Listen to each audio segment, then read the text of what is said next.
My move before it's too late. The enemy's at the gate. Rush the attack, go seal my fate.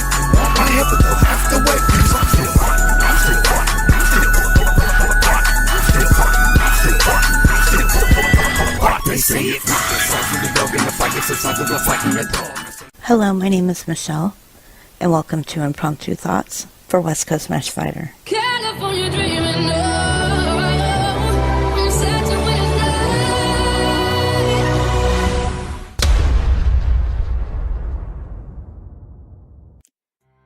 Hello, and welcome to Impromptu Thoughts for West Coast Mesh Fighter. This is the part of the video that I have a disclosure claim. I'm not a lawyer, I'm not a doctor, I am a patient, and everything that I talk about is based on my own experiences.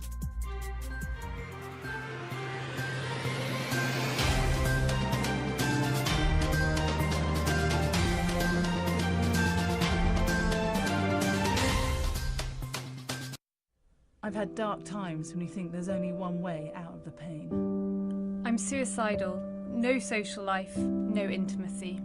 I'm housebound and my kids have to wash and dress me, but it's the pain I'm in all the time. I just want it to stop. Words of desperation from women injured by surgical mesh. New research shows 1 in 20 women with mesh complications have attempted suicide. Julie Gilsenan admits it's crossed her mind.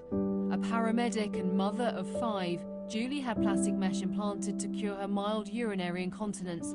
It didn't work, and instead left her in chronic pain. Well, the pain's got much worse.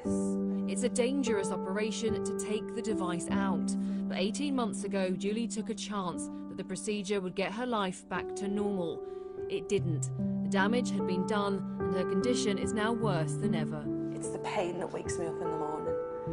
It's so, I have pain in my hips, I have pain in my groin, I have pain that goes down the front of my legs. It's like ice cold, shooting pain down the front of my legs. My life's changed so much that some days I think, how can I have this as my life forever? I don't want this forever.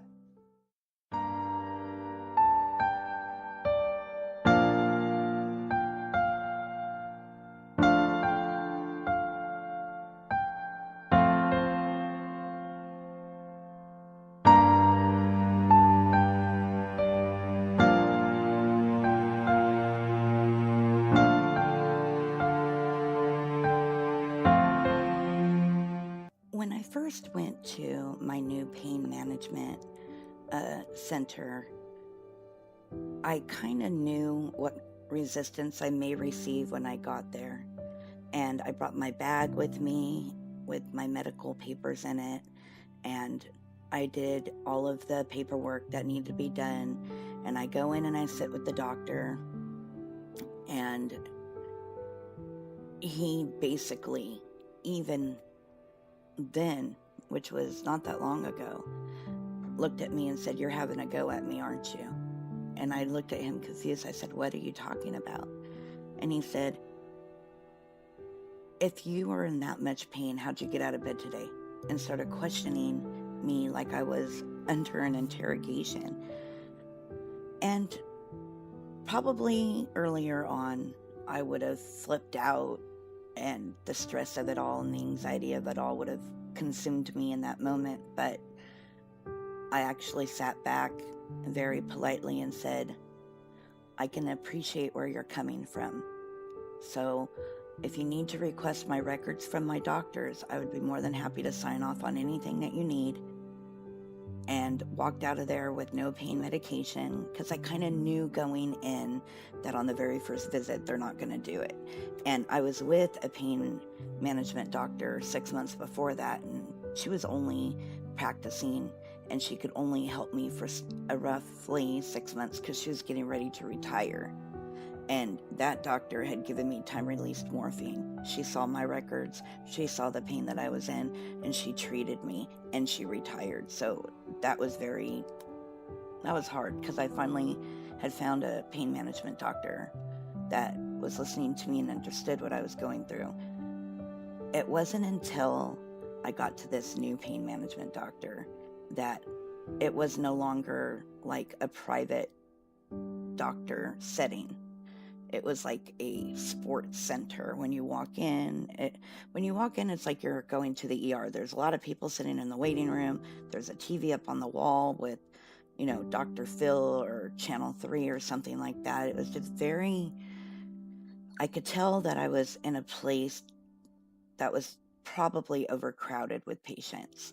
And so as I was sitting there, I was telling myself, okay, you're not going to freak out. Everything's going to be fine. Just tell the truth. Don't give up on that. So that's when I had met with the doctor. There is irony to this story. So I left, and it just seemed like for 3 months, it was a battle getting my medical records from my doctor that was maybe a couple miles down the street to my new pain management center. And I had been battling, and finally I'm like, do I need to come pick him up and drop him off over there because we're having a problem? And my medical assistant at my primary care doctor, very, very wonderful. I really love the staff there.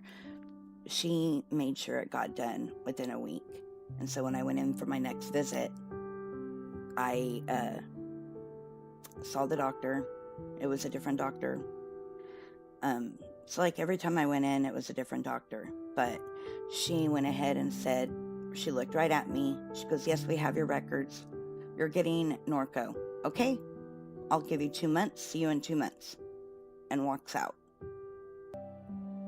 And I didn't really know how to feel about it. Like, I was in shock. I'm grateful that I'm getting pain medication, but it was the way that it was said to me, kind of like, I have to give it to you now type of voice. That's how I took it. So I tried not to let that bother me, and I'm now receiving regular pain medication, finally, and trying to work with the pain levels that I have to live with, and that is very hard to do.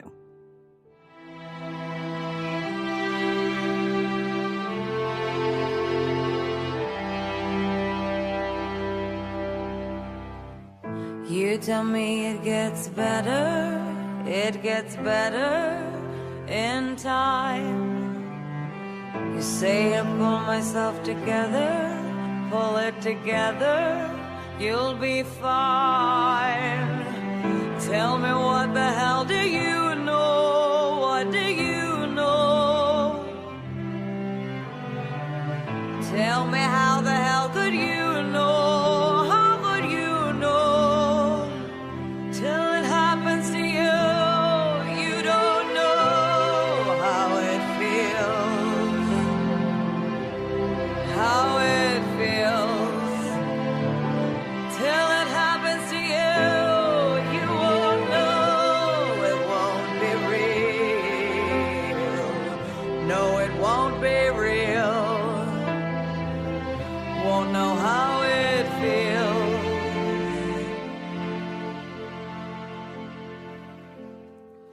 You tell me, hold your head